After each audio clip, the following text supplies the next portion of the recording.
नमस्कार प्यारे साथियों, GK with SR Vishnoi channel पर आप सभी विद्यार्थियों का तहे दिल से हार्दिक स्वागत और अभिनंदन है। आज से हम लोग करंट अफेयर की शुरुआत कर रहे हैं और राजस्थान में दिसंबर मंथ से लेकर के और 2000 साल का पूरे कंप्लीट राजस्थान और इंडियन करंट का हम लोग अध्ययन करेंगे। तो जो भी विद्यार्थी जो अभी एलडीसी का अगस्त में एग्जाम दे रहे हैं और सीईटी का एग्जाम, चाहे बोलिए वो 12th लेवल का हो और ग्रेजुएशन लेवल का हो, उन सभी एग्जामों के लिए और इवन उसके बाद में आरएस, एसआई और ग्रेड भर्ती की सभी वैकेंसियों के लिए हम सभी राजस्थान के करंट का कंप्लीट अध्ययन करने वाले हैं। पूरा कंप्लीट अध्ययन करेंगे। आप एक व्यवस्थित रूप से रजिस्टर बना लो और करंट की हेडेक मेरे ऊपर छोड़ दो या फिर इस चैनल के ऊपर छोड़ दो और इस चैनल को ज्यादा से ज्यादा विद्यार्थियों तक पहुंचाएं। जो एलडीसी की तैयारी करने वाला स्टूडेंट है उनको मैं बेहतरीन तरीके से राजस्थान का करंट अफेयर कंप्लीट करवाने वाला हूं। जीरो से लेकर के एंडिंग तक एक एक करंट का प्रश्न यहां से आपके एग्जाम के अंदर पूछे जाएंगे।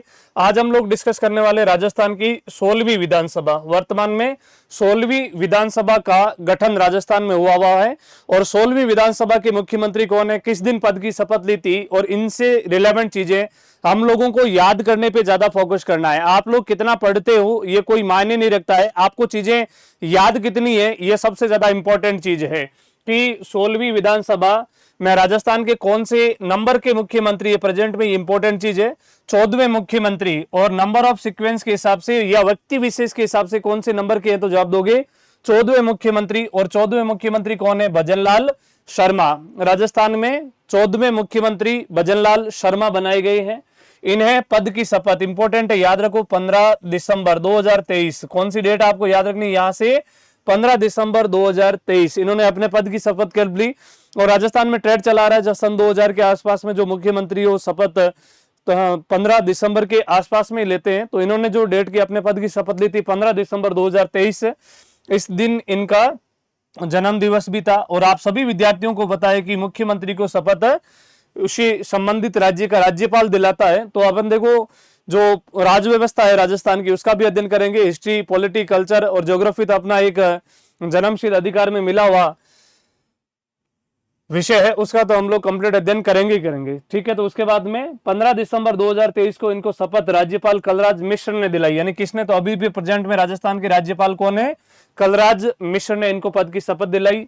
इसी दिन का मतलब यदि आपसे प्रश्न पूछे कि 16वीं विधानसभा में राजस्थान के कितने उप मुख्यमंत्री बनाए गए, दो। कौन कौन सी विधानसभा में उप मुख्यमंत्री बनाए गए ये आपको याद करना है।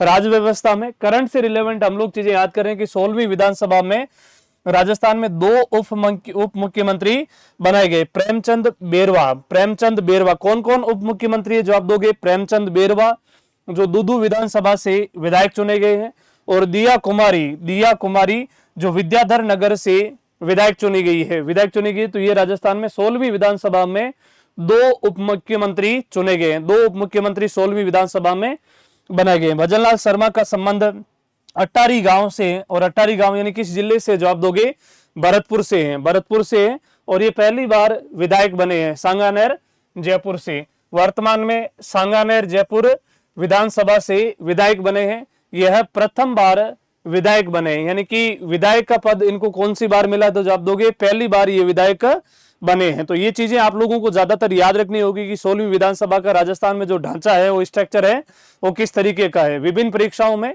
बहुत सारे प्रश्न यहां से बनते हैं, तो आप लोगों की ये बेसिक जानकारी ये बहुत इंपॉर्टेंट है। 16वीं विधानसभा जो प्रेजेंट में चल रही है, 16वीं विधानसभा में दलों की सीटें, ये दलों की सीटें आप लोगों को जैसे याद रखनी है कि लोकसभा इलेक्शन से जो रिजल्ट आते हैं उससे पहले की ये सिचुएशन है। अभी राजस्थान में 5 ऐसे विधायक हैं, जो भी मैं आज की इस लिस्ट में आपको बताऊंगा कंप्लीट है। 5 ऐसे विधायक हैं जो सांसद चुन लिए गए हैं। तो उन 5 सीटों पर राजस्थान में विधानसभा के उपचुनाव होने हैं। तो उस 5 विधानसभा सीटें पे उपचुनाव होने हैं, उनके ऊपर भी हमें नजर रखनी है कि उसमें जो उपचुनाव में कितनी सीटें भाजपा की आती है, कितनी कांग्रेस की, या कितनी अन्य दलों की आती है या निर्दलीय आते हैं। तो अभी जो प्रेजेंट तक सिचुएशन ये थी कि भारतीय जनता पार्टी की 115 सीटें आई और भारतीय जनता पार्टी ने अपनी राजस्थान में सरकार बनाई। भारतीय राष्ट्रीय Congress INC Indian national Congress की 70 सीटें, भारतीय आदिवासी पार्टी 3 सीटें थी। 3 सीटों में से एक सीट पर राजकुमार रोत सांसद चुने जा चुके हैं, तो उसके ऊपर उपचुनाव होगा। उपचुनाव में इसमें भारतीय आदिवासी पार्टी के ही विधायक चुन के आते हैं या कोई दूसरे विधायक चुन के आते हैं, इसके ऊपर हम ध्यान रखेंगे और आगामी नोटिफिकेशन के माध्यम से सारी चीजें आप लोगों को अपडेट करवा दी जाएगी। एक बेहतरीन सही ढंग से सिस्टमेटिक तैयारी आप सभी विद्यार्थियों को मैं बड़ी शिद्दत के साथ में करवाऊंगा। एक एक नंबर 1 मेहनत आप लोगों के साथ में करने वाला हूं। उसके बाद में राष्ट्रीय लोक दल और राष्ट्रीय लोक दल की एक सीट है और राष्ट्रीय लोकतांत्रिक पार्टी आरएलपी हनुमान बेनीवाल, और हनुमान बेनीवाल अभी सांसद चुने जा चुके हैं, तो इस सीट के ऊपर भी वापस इलेक्शन होना है। निर्दलीय और निर्दलीय टोटल 8 आए थे। तो ये पूरा स्ट्रक्चर है। भाजपा के 115, कांग्रेस के 70 सीट है, कांग्रेस की 70 सीट है। आपको भारतीय आदिवासी पार्टी 3 है, भारतीय राष्ट्रीय लोकतांत्रिक दल 1 है और आरएलपी का 1, राष्ट्रीय लोक दल 1, निर्दलीय का 8 सीटें। 5 सीटों पर जो री इलेक्शन होगा उसके अंदर वापस आपको अपडेट मिली या हमें चीजें याद करनी है।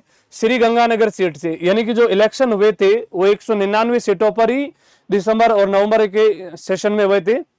एक सीट के ऊपर वहां के प्रत्याशी की मृत्यु हो गई थी, तो उसके बाद में वहां इलेक्शन तो हुए थे 5 जनवरी को, 8 जनवरी को वहां पे रिजल्ट आया और श्री गंगानगर की सरी करणपुर निर्वाचन क्षेत्र। तो देखो जो मेन एग्जाम होता है और उसके अंदर यदि जो विधायक जो चुने जाते हैं उसके लिए इलेक्शन होते हैं और उसमें यदि किसी प्रत्याशी की मृत्यु हो जाती है और उसके ऊपर यदि वो इलेक्शन होते हैं तो मुख्य इलेक्शन में आते हैं, उपचुनाव में नहीं आते। अभी तक राजस्थान की 16वीं विधानसभा में एक भी उपचुनाव नहीं हुआ है।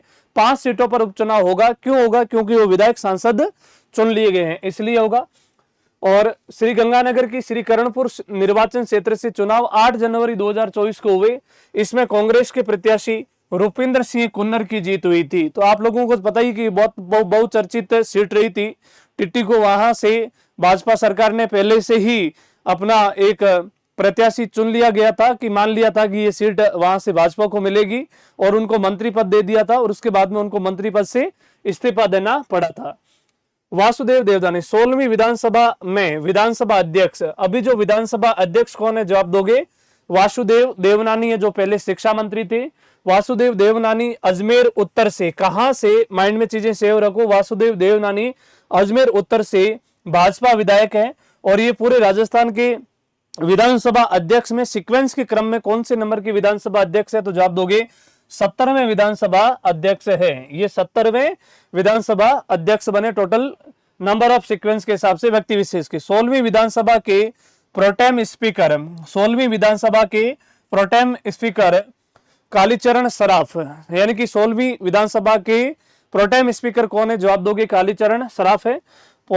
प्रोटेम स्पीकर अनुच्छेद 180 का 1, मोस्ट इंपोर्टेंट याद रखना, प्रोटेम स्पीकर के पद का उल्लेख भारतीय संविधान में कहां किया गया है? अनुच्छेद 180 के 1 के तहत राज्यपाल इसको नियुक्त करता है। ये विधायकों को शपथ दिलाते हैं। जो भी नव चयनित विधायक होते हैं उनको शपथ दिलाने का काम प्रोटेम स्पीकर का होता है। 16वीं विधानसभा में प्रोटेम स्पीकर कालीचरण सराफ नियुक्त किए गए थे। उसके बाद में 16वीं विधानसभा में महिला विधायक, 16वीं विधानसभा में महिला विधायक 20 है।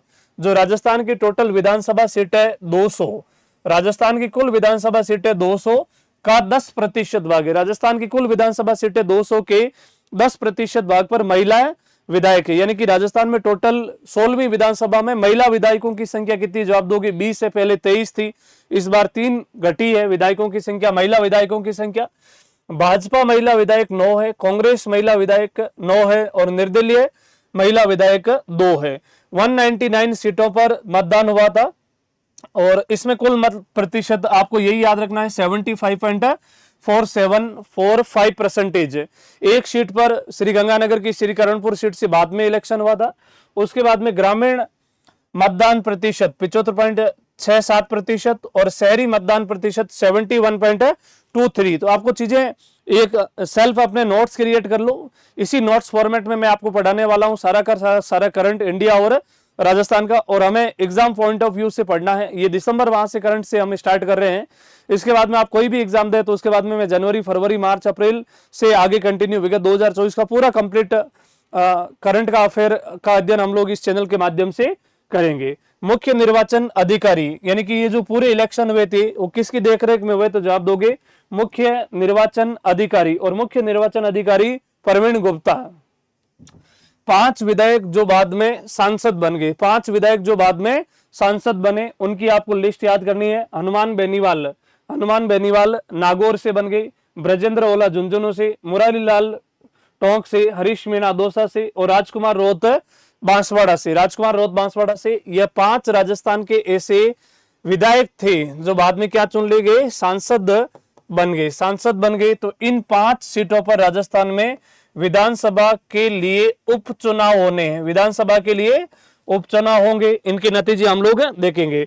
16वीं विधानसभा में नेता प्रतिपक्ष या विपक्ष का नेता कौन है, तो जवाब दोगे टीकाराम जूली। अब एक बार शॉर्ट ब्रीफली आप लोग इसका रिवीजन कर लो कि राजस्थान की 16वीं विधानसभा का क्या ढांचा है, क्या स्ट्रक्चर है इसका पूरा। 16वीं विधानसभा, राजस्थान में 14वें मुख्यमंत्री भजनलाल शर्मा, 15 दिसंबर 2023 16वीं विधानसभा, 2 उप मुख्यमंत्री प्रेमचंद बेरवा, दिया कुमारी। अभी तक आप याद करवाऊंगा मैं आप लोगों को कितने उप मुख्यमंत्री बनाए गए, कौन कौन सी विधानसभा के अंदर वो उप मुख्यमंत्री बने। भजनलाल शर्मा का संबंध भरतपुर से है, सांगानेर विधानसभा से विधायक बने। 16वीं विधानसभा में दल है भाजपा 115, भारतीय राष्ट्रीय कांग्रेस 70 और आदिवासी पार्टी 3। और ये चीजें आपको याद रखनी, इसमें चीजें अपडेट होगी तो मैं आप लोगों को नोटिफिकेशन के माध्यम से सूचित करूंगा। श्री गंगानगर की श्री करणपुर निर्वाचन क्षेत्र से चुनाव जो हुए थे उसके रिजल्ट 8 जनवरी 2024 को आए और ये जो एक काफी अच्छी बहुचर्चित सीट रही, तो इसमें आपको नाम याद करना है कौन से व्यक्ति जीते। कांग्रेस के प्रत्याशी रुपिंदर सिंह कुन्नर। 16वीं विधानसभा की विधानसभा अध्यक्ष वासुदेव देवनानी है। उसके बाद में 16वीं विधानसभा में प्रोटेम स्पीकर जो थे वो कालीचरण सराफ बनाए गए थे और विधानसभा में महिला सीटें 20 है, इसमें से 9 और 2 आपको याद करनी है। उसके बाद में मुख्य निर्वाचन अधिकारी प्रवीण गुप्ता थे और आप यदि किसी टीचर ग्रेड की तैयारी करने वाले बच्चे हैं तो 75.45% आप लोगों के लिए इंपॉर्टेंट है। और ये जो 5 ऐसे सांसद थे जो बाद में 5 ऐसे विधायक थे जो सांसद चुन लिए गए। इसी प्रकार की और ज्यादा अपडेट और करंट हम लोग बहुत कंप्लीट तरीके से पढ़ने वाले हैं। आप सभी विद्यार्थियों ने अभी तक यदि इस चैनल को सब्सक्राइब नहीं किया तो जरूर आप करें और दूसरे विद्यार्थियों तक भी इसको पहुंचाएं। आपके थोड़े से सहयोग भर से मुझे एक प्रेरणा मिलेगी, मोटिवेशन मिलेगा और उस मोटिवेशन के दम पे खड़ा होकर के और सभी जो जीके जितना कंप्लीट जीके होता है आपको मैं एक कमिटमेंट करता हूं कि आप जो सिविल की तैयारी करने वाले बच्चे से लेकर के किसी भी छोटे एग्जाम की भी तैयारी करने वाले बच्चे हैं तो सबके साथ में मैं हेल्प करूंगा, कंधे से कंधा मिलाकर के आपके साथ चलने वाला हूं। आप सभी विद्यार्थियों का बहुत बहुत धन्यवाद। मिलते हैं करंट अफेयर के अगले नेक्स्ट वीडियो में जिसमें दिसंबर का ही करंट पढ़ेंगे और उसके बाद में हम लोग जनवरी और दिन आगे पढ़ते रहेंगे। Thank you so much.